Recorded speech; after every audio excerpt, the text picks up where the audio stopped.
कितने लोग राजा हिजकिय्याह को जानते हैं? क्या हुआ था? इधर कहानी सुनेंगे, इधर सुनेंगे। मैं दूसरा राजा अध्याय 20 के 1 से 4 में और दूसरा इतिहास 32 के 24 से 26 में हम इस घटना को पढ़ सकते हैं। यहाँ पर एक राजा रहता है। ये राजा के पास परमेश्वर अपने भविष्यवक्ता को भेजता है और जिसका नाम क्या रहता है? यशायाह। कौन है? एक भविष्यवक्ता। भविष्यवक्ता मतलब जो परमेश्वर के करीब रहने वाला, प्रभु के सम्मुख रहने वाले व्यक्ति को पुराने नियम में क्या बोलते थे? भविष्यवक्ता। और जैसे ये भविष्यवक्ता हिजकिय्याह के पास पहुंचता है, इसको बोलता है तू मर जाएगा। क्या बोलता है? तू मर जाएगा। पर वो ऐसा नहीं बोलता, वो ये बोलता परमेश्वर यो कहता है। क्या बोलता है? परमेश्वर यो कहता है कि तू मर जाएगा। समझ में आया? यशायाह आता है हिजकिय्याह राजा के पास। सच समझ में आ रहा है आप लोग को? यशायाह भविष्यवक्ता हिजकिय्याह राजा के पास आता है और वो क्या बोलता है कि परमेश्वर तुझे ये बोल रहा है कि तू मर जाएगा। और बाइबल कहती है तुरंत, अगर हम लोग दूसरा इतिहास पढ़ेंगे या दूसरा राजा पढ़ेंगे तो बाइबल कहती है वहां पे हिजकिय्याह रोने लगता है। क्या करने लगता है? रोने लगता है, तार तोड़ लेता है। फिर तुरंत बाइबल कहती है यशायाह को परमेश्वर बोलता नहीं, उसको बोल तू 15 साल और जिएगा। क्या बोलती है?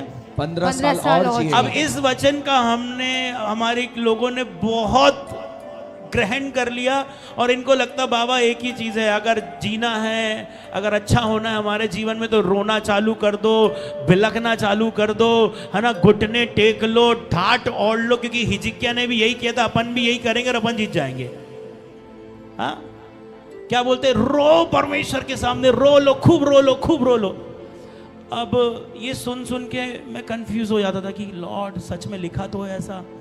वो सच में तो रोया, तभी तो आपने बोले यशायाह को मैं अपना जजमेंट बदल देता हूँ, हाँ, मैं हर चीज़ों को चेंज कर देता हूँ। लेकिन जिस दिन मैंने यशायाह 38 पढ़ा तो मेरे को उसकी प्रार्थना पता चली कि जैसे यशायाह उसको बोलता है कि तू मर जाएगा, यशायाह वापस जाने लगता है। क्या करने लगता है? वापस बोल के वापस जाने लगता है उसका। और उसका राजा का महल अपने चर्च के समान थोड़ी ना था कि थोड़ी देर में अपन गेट से बाहर निकल जाएंगे। वो राजा का महल बहुत बड़ा था। वो आया, उसने उसको बोला और जैसे ही उसको बोला यशायाह अपना मुंह फेरा और सीधे चल पड़ा महल से बाहर निकलने। पर महल बहुत लंबा है और बाइबल कहती है यशायाह की बात सुनकर हिजकिय्याह राजा क्या करने लगा? रोने लगा और वो प्रभु से प्रार्थना करने लगा। कितने लोग उसकी प्रार्थना सुनना चाहते हैं? हम निकालेंगे 38 का हम 11वीं आयत से पढ़ेंगे। यहूदा के राजा का लेख जो उसने लिखा था जब वो रोगी हुआ। समझ में आया? जब ये रोगी हो गया था, मतलब इसको यशायाह ने बोला कि तू मर जाएगा, तब उसने क्या प्रार्थना किया? उसने वो लिखा। तो जैसे ही यशायाह ने उसको बोला कि तू मर जाएगा तो ये है, हिजकिय्याह ने क्या बोला? मैंने कहा, पढ़ेंगे दीदी पढ़ेंगे। मैंने कहा मैं यहाँ को जीवितों की भूमि में फिर ना देखने पाऊंगा, इस लोक के निवासियों को मैं फिर ना देखूंगा, मेरा घर चरवाहे के तंबू के समान उठा लिया गया देखो, है। जैसे ही यशायाह ने उसको बोला तो वो रो करके क्या बोल रहा? अब तो मैं कुछ, वो हिम्मत हार गया। अरे अब तो मैं कुछ देख नहीं पाऊंगा, अब तो मैं जीवित लोग को देख नहीं पाऊंगा, अब तो मेरा घर तो सब खत्म हो गया। ऐसा अपन भी करते हैं ना जब दिक्कतें आती है तो। चरवाहे के समान अपने जीवन को लपेट दिया है, वह मुझे दांत किससे काट लेगा, एक ही दिन में तू मेरा अंत कर डालेगा। मैं भोर तक अपने मन को शांत करता रहा, वह सिंह के समान मेरी सब हड्डियों को तोड़ता है, एक ही दिन में तू मेरा अंत कर डालता है। देखो कैसा प्रार्थना कर रहा है प्रभु, तू तो सब कुछ कर डाला, मेरा एक दिन में तो मेरा अंत हो गया। आगे बढ़ेंगे, बीमारी के कारण बोल रहा है। मैं सूपा, बेने या सारस के समान चू चू करता, मैं पिंडुक के समान बिलाप करता हूँ, मेरी आंखें ऊपर देखते देखते पत्थरा गई हैं। हे यहोवा, मुझ पर अंधेर हो रहा है, तू मेरा सहारा हो। अब हिजकिय्याह बोल रहा, प्रभु मेरे साथ गलत हो रहा है, मैंने बहुत कुछ किया है, मेरी मदद कर प्रभु, मेरे को बचा ले। इतनी सायरी प्रार्थना कर रहा है परमेश्वर से, लेकिन यशायाह अभी तक नहीं रुका। यशायाह ने उसको जवाब नहीं दिया। आगे बढ़ेंगे 15वीं आयत। मैं क्या करूं? मैं क्या कहूं? उसी ने मुझसे प्रतिज्ञा की और पूरा भी किया। मैं जीवन भर कड़वाहट के साथ धीरे धीरे चलता रहूंगा। हे प्रभु, इन्हीं बातों से लोग जीवित हैं और इन सबों से मेरी आत्मा को जीवन मिलता है।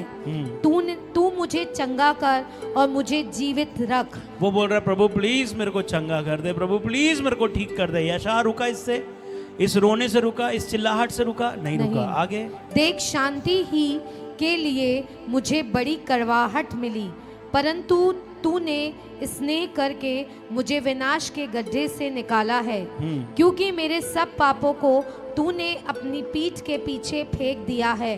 क्योंकि अधोलोक तेरा धन्यवाद नहीं, अब सुनना क्या लिखा है, क्योंकि अधोलोक तेरा धन्यवाद नहीं कर सकता। हाँ। ना मृत्यु तेरी स्तुति कर सकती है। जो कब्र में पड़े वे तेरी सच्चाई की आशा नहीं रख सकते। देखो फिर वो बोलने लगा, प्रभु कोई तेरा धन्यवाद ही नहीं कर। अभी इसने क्या किया, रोते रोते रोते रोते थक गया। अब अपनी प्रार्थना को बदल दिया, प्रार्थना करना बंद करके बोलता है, प्रभु कोई तेरा धन्यवाद नहीं कर सकता। उसको लगा वो मरने वाला है, अब खत्म होने वाला है, अब वो हार गया। तो बोलता है कि अब तो कुछ हो ही नहीं रहा है। वो बोलता है, प्रभु अब मरूंगा तो आराधना कर ही नहीं पाऊंगा, क्योंकि मुर्दे तेरी आराधना करते नहीं है, केवल जीवित करते हैं। हाँ, जीवित ही तेरा धन्यवाद, हाँ क्या लिखा, अधोलोक तेरा धन्यवाद नहीं कर सकता, ना मृत्यु तेरी स्तुति कर सकती है।